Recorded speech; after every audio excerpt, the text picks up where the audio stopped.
Hi my dear family, வந்துட்டீங்களா? ஒரு பானை உடைஞ்சிருச்சுன்னா அது ஈஸியா வெளிய தூக்கி போட்டுடலாம். ஆனா நம்ம மனசு உடைஞ்சிட்டா, நம்ம கூட ஒரு விஷயத்த ஷேர் பண்ணிக்க கூட யாருமே இல்லையே. நான் எவ்வளவுதான் நல்லது பண்ணாலும் என்னை இப்படி கேவலமா நினைக்கிறாங்களே.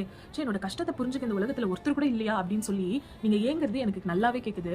இன்னைக்கு நான் ஒரு வசனம் படிச்சேன். சங்கீதம் 34:18ல நொறுங்குண்ட இருதயம் உள்ளவர்களுக்கு கர்த்தர் சமீபமா இருந்து நறுங்குண்ட ஆவி உள்ளவர்களை ரட்சிக்கிறார் அப்படின்னு சொல்லி போட்டிருக்கு. நம்ம எங்கெங்கயோ தேடி நம்ம யாரையோ கேட்டுட்டு இருக்கோம். ஆனா நம்ம பக்கத்துல கூடவே இருக்கிற ஒருத்தரை நம்ம மறந்துட்டோம்.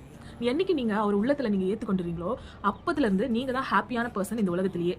நிச்சயமா அவர் உங்களுடைய மதத்தையோ, உங்களுடைய ரிலீஜியன், கேஸ்ட், நீங்க என்ன ஜாதி எதுவுமே அவர் பார்க்கறது கிடையாது. உங்க உள்ளத்தை மாத்திரம் தான் அவர் பார்க்கிறவரா இருக்கிறார். உங்க உள்ளத்துல நீங்க அவர் விசுவாசிச்சீங்கன்னா உங்களுடைய கடினமான நொறுக்கப்பட்ட இருதயம் இன்னைக்கே கண்டிப்பா குணமாகும். நீங்க இந்த உலகத்திலே ஹாப்பியஸ்ட் பர்சனா இருப்பீங்க. நான் என் உள்ளத்துல ஏசப்பாவை ஏத்துக்கிட்டதுல இருந்து ரொம்ப சந்தோஷமா இருக்கேன். என்னோட குடும்பமும் ரொம்ப ஹாப்பியா இருக்காங்க.